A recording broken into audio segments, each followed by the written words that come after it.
Assalamualaikum warahmatullahi wabarakatuh.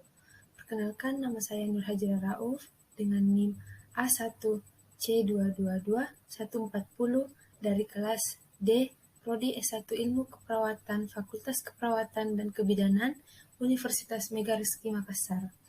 Baik, kali ini saya akan membahas tentang kebutuhan istirahat dan tidur. Definisi istirahat. Istirahat merupakan suatu kondisi di mana tubuh menurunkan keadaan beraktivitas untuk mendapatkan perasaan segar kembali. Definisi tidur. Tidur merupakan suatu kondisi istirahat yang disertai oleh keadaan penurunan kesadaran dan tidak melakukan aktivitas. Baik, selanjutnya fisiologi tidur. Fisiologi tidur merupakan pengaturan kegiatan tidur oleh adanya hubungan mekanisme cerebral yang secara bergantian mengaktifkan dan menekan pusat otak agar dapat tidur dan bangun. Salah satu aktivitas tidur ini diatur oleh sistem pengaktifan retikularis yang merupakan sistem yang mengatur seluruh tingkatan kegiatan susunan saraf pusat termasuk pengaturan kewaspadaan dan tidur. Pusat pengaturan keaktivitas kewaspadaan dan tidur terletak dalam mesencephalon dan bagian atas pons. Reticular Activating System atau RAS berlokasi pada batang otak teratas. RAS dipercaya terdiri dari sel khusus yang mempertahankan kewaspadaan dan tidur. Selain menerima stimulasi dari korteks cerebri, termasuk rangsangan emosi dan proses pikiran, dalam keadaan sadar, neuron dalam RAS akan melepaskan katekolamin seperti norepinefrin. Selanjutnya, waktu yang dibutuhkan untuk tidur. Kebutuhan tidur rata-rata per hari, bayi baru lahir, lama tidur 14 sampai dengan 18 jam per hari dengan 50% REM dan satu siklus rata-rata 45 sampai dengan 60 menit. Bayi sampai dengan 1 tahun, satu siklus hidup rata-rata 12 sampai 14 jam per hari dengan 20 sampai 30% REM dan tidur sepanjang malam. Toddler 1 sampai dengan 3 tahun, lama tidur 11 sampai dengan 12 jam per hari dengan 25% REM dan tidur sepanjang malam ditambah tidur siang. Prasekolah kurang lebih 11 jam per hari dengan 20% REM. Usia sekolah kurang lebih 10 jam per hari dengan 18,5% REM. Adolescent kurang lebih 8,5 jam per hari dengan 20% REM. Dewasa muda 2 sampai dengan 8 jam per hari dengan 20 sampai dengan 50% REM. Dewasa menengah kurang lebih 7 jam per hari dengan 20% REM dan sering sulit tidur.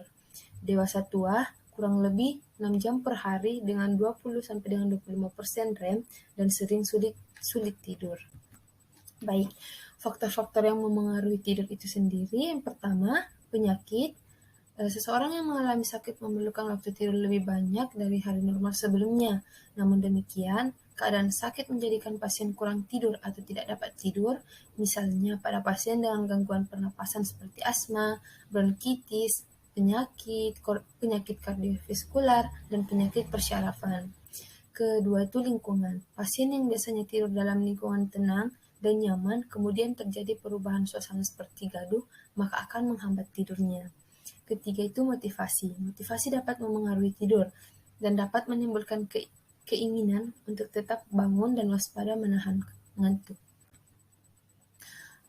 Selanjutnya itu kelelahan. Kelelahan dapat memperpendek periode pertama dari tahap REM, kecemasan. Pada keadaan kecemasan, seseorang mungkin meningkatkan syaraf simpatis sehingga mengganggu tidurnya. Selanjutnya itu pengobatan. Beberapa jenis tidur yang dapat menimbulkan gangguan tidur antara lain 1. Diuretik, penyebab insomnia, antidepresan, menyupresi REM, kafein, meningkat syaraf simpais. Macam-macam gangguan tidur. Yang pertama itu insomnia. Insomnia merupakan ketidakmampuan untuk mencukupi kebutuhan tidur baik secara kualitas maupun kuantitas. Kedua itu somnambulisme, merupakan gangguan tingkat laku yang sangat kompleks mencakup adanya otomatis dan semi-purposeful aksi motorik, seperti membuka pintu duduk di tempat tidur, menabrak kursi, berjalan kaki, dan berbicara. Ketiga itu enuresis, adalah kencing yang disengaja atau ngompol. Terjadi pada anak-anak, remaja dan paling banyak pada laki-laki. Penyebab secara pasti belum jelas, namun ada beberapa faktor yang menyebabkan enuresis seperti gangguan pada bladder, stres, dan toilet steering yang kaku. Manfaat tidur itu ada 5. Yang pertama itu hidup lebih sehat dan awet muda, memperindah wajah dan tubuh, menjauhi stres, mencerdaskan otak. Kelima tubuh menjadi ideal. Asuhan keperawatan. Pengkajiannya itu riwayat tidur akan kebiasaan tidur, pengkajian fisik, kelemahan, keletihan, lemas, tidak bersemangat, perubahan pada kantung mata, mata sayup, sering menguap, dan berbicara pelan. Diagnosis sendiri itu insomnia, gangguan kualitas dan kuantitas tidur yang menghambat fungsi. Kedua, deprivasi tidur, periode panjang tanpa tidur atau tidur ayam yang periodik dan alami secara terus-menerus. Ketiga, kesiapan meningkatkan tidur, pola tidur ayam yang periodik dan alami, memberi istirahat adekuat, mempertahankan gaya hidup yang diinginkan dan dapat ditingkatkan. Tujuannya itu mempertahankan tidur dengan kecukupan energi, menunjukkan perilaku tidur dan aktivitas yang seimbang, tidak melaporkan adanya gangguan kebutuhan tidur, tidak muncul tanda-tandanya gangguan kebutuhan tidur. Interferensi. 1. Menyiapkan lingkungan yang membuat tidur seperti linen, tempat tidur, bantal guling, cahaya, suara, dan suhu. Kedua itu membantu pasien dalam kebiasaan sebelum tidur. Ketiga, memberikan makanan ringan sebelum tidur dalam jenis karbohidrat dan protein. Hindari untuk jenis kafein dan alkohol. Keempat, memberikan relaksasi seperti musik, aromaterapi, dan pijat. Kelima, memberikan rasa nyaman tergantung penyebab tidak nyaman. Keenam, pemberian obat.